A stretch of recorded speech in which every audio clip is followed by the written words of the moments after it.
This is Kathy from GadgetStop321, and in today's video I'm going to be taking a look at my currently inked pens.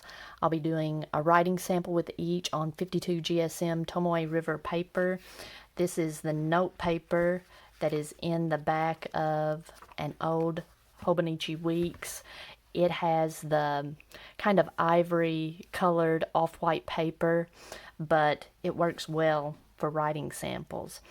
Two of these pens I've been using for quite a while now. My E95S with KWZ Honey. I've used it for letter writing and journaling. And my new Pilot Grants I have inked up with Rohr and Klinger Verdigris. And I've been using it mostly for note taking, but a little bit of journaling. And it's also a solid, enjoyable pen to work with. And the rest of these I've just recently inked up. I've only been using them for a couple days. I've got them inked up with, except for the Platinum Preppy Wa, it's inked up with Momiji. The others are inked up with ink samples that I've recently tested, and I'm wanting to kind of run them through their paces long term to see how they perform in pens, see if there's any issues. And I've been really excited about all of these. These are all very promising. So let's go ahead and get started with the writing samples. I'm going to begin with my Pilot Metropolitan. I've got it inked up with Noodler's Golden Brown. And one of the things I wanted to show here is, I don't know if this is nib creep or if when I snap the cap, maybe it shoots a little ink out, or if when I'm pulling the cap off, some comes out. But I've had this one inked up for a couple of days, and every time I take the lid off, I've got a little bit of ink there. I've been wiping it off, but I'm going to leave it and see if it maybe dries up and causes flow issues. But let's see if it'll write right now. Oh yeah, perfect. This is a Pilot Metropolitan, and I've been calling these cursive nibs. I think if you're actually wanting to buy a pen that has one, usually they call them calligraphy nibs, so I'm going to start calling them calligraphy nibs. This is a calligraphy fine, and see, there's no tipping. This is the nib that came on my Pilot Pluminix, not a Plumix, but a Pluminix, which is a pocket version of the full-size Plumix. And I think I got this on, I got it on eBay, but I had to get on the UK site to get it. And it has been an absolute joy to write with. Now I'm going to write a little bit larger. This is Noodler's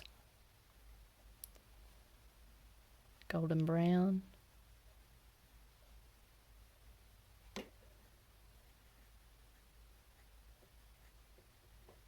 It's just very smooth. I don't have any issues with the edges of the nib digging into the paper. This has been a joy to write with, and I love how it looks.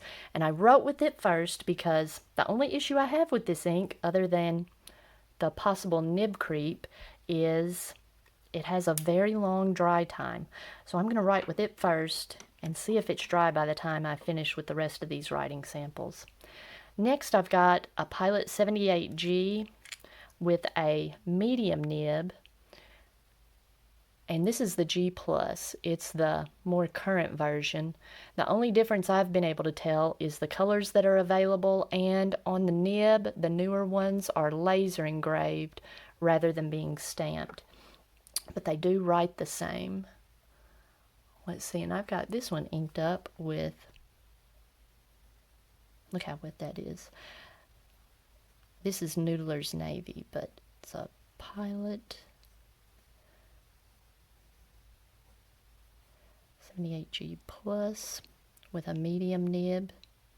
And this is just so smooth.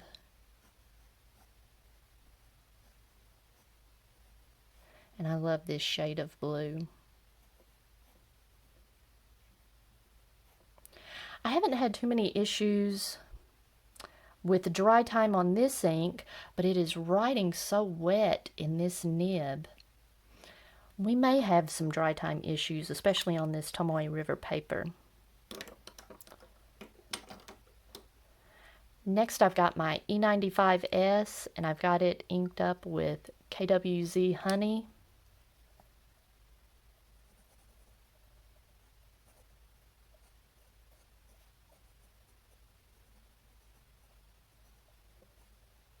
This is a 14 karat fine nib. It's a really wet writer.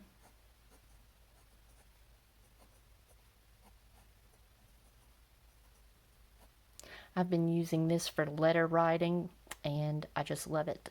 But I'm having trouble deciding whether I like the Noodler's Golden Brown or the KWZ Honey the best. Either one of these would look good with the gold trim on that E95S. Next, I've got a Platinum Preppy Wah.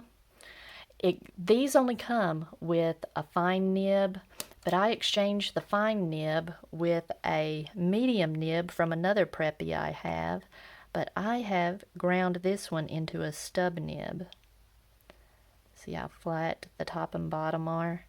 And the reason I did that is I've got this inked up with Iroshizuku Momiji, and if you have a wet enough writing pen, it has just a beautiful gold sheen.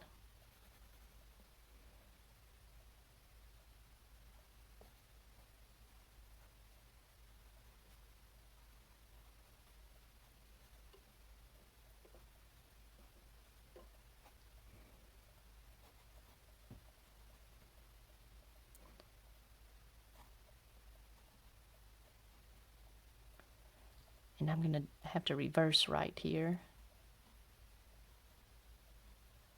It's a nice reverse writer also.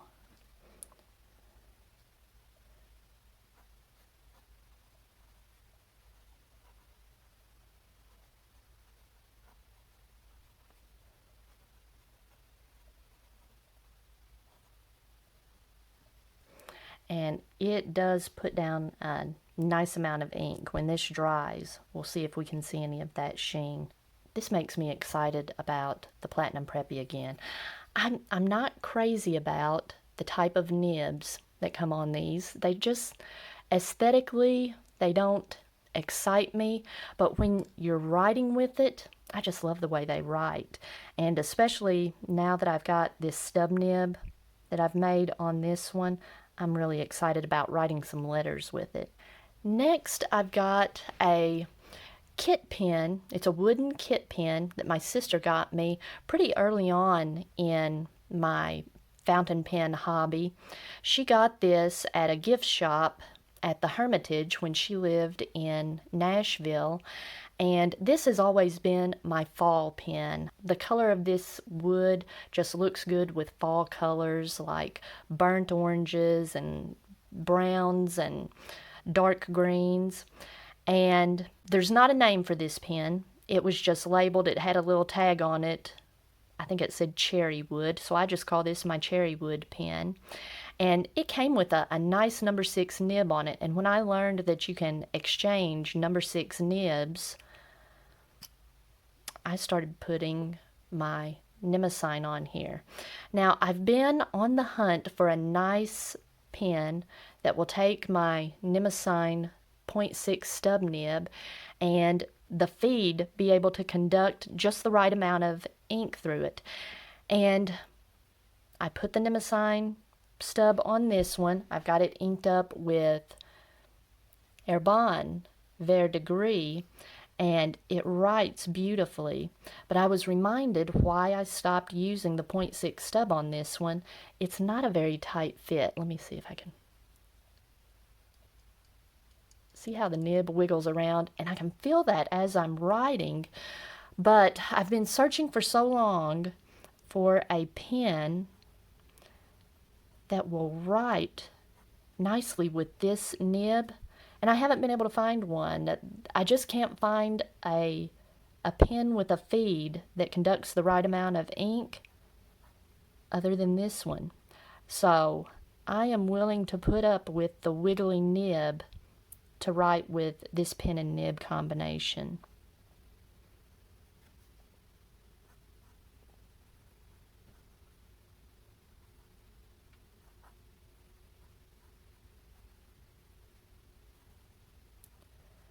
And I love this ink with this nib. It's the color of patinaed copper, and I just really enjoy writing with it. I'm going to enjoy probably journaling with this one. I may write some letters also, but I'll probably mostly be journaling. And finally, I've got my latest Pilot that I've added to my collection, Pilot Grants. It came with a 14 karat fine nib. I love the design on these Grants nibs. And I really enjoy note-taking with these pens. They've got a relatively narrow section, but for my hand it just really fits it. It feels like it's about the same size as the section on my Stargazer. It might be a little bit longer, but diameter-wise it might be about the same. I'm going to do a video here pretty soon about my two Pilot Grantses. I've got one with a medium and one with this fine nib, and I'll compare them to my Stargazer and Legno. And let's see.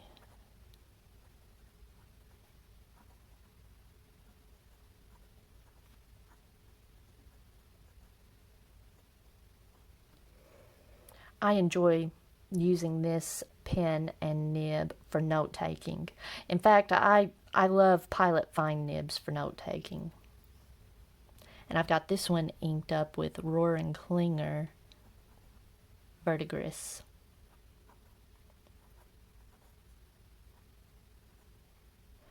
I think this is how you spell it. All right. Now, I'm looking at my writing sample from the Noodler's Golden Brown, and I can still see some shiny places. Let's see. I am going to run my finger over it and see if it smears. Yep. So, on ink-resistant papers, you're going to have some longer dry times here. Let's try the Noodler's Navy because it was really... There's a little bit of smearing here too. And I've noticed that, like when you dot an I, or maybe a little spot where you stop writing and it leaves a little drip of ink on papers like Tomoe River or anything that's really ink resistant, possibly on Clairefontaine, you'll have a little bit longer dry times. KWZ Honey was fine. The Momiji was fine. Verdigris is fine, and Verdigris is fine. So just these two Noodler's inks. And I didn't notice anything on like my Rhodia paper. I didn't have any issues. It dried a little bit quicker. That paper is just a touch more absorbent. Now let's take a look at the Platinum Preppy. I can see a halo of gold sheen. Oh, maybe you can see it there on Preppy. I am going to enjoy writing some letters with this ink. I love that. And even when I write a little bit larger, when I write smaller, it's putting down more ink on those little letters. But then when I write larger, I don't know if you can see it, but I'm getting a little more shading, and the sheen is concentrated more on the bottom of the letters. That's nice. All right. So those are the pens and inks that I'm going to be using this week. I'm curious to see if this ever gets so bad that it impedes the ink flow. I'll report back on that. And this is the notebook I'm going to continue using for my currently inked notebook. I had been using it for my ink tests, but now that I have my new Hobonichi Techo, I got the one with the denim cover, and I can get back in an A6 size, which I love for my ink tests. I've done 2 inks so far, and I'm doing one every other page, and then I've got the page over here beside it that I can take some notes about the ink as I use it. I'm really excited about that. Alright, if you found this video helpful, please give me a thumbs up, and if you'd like to see more videos like this, please subscribe to my channel.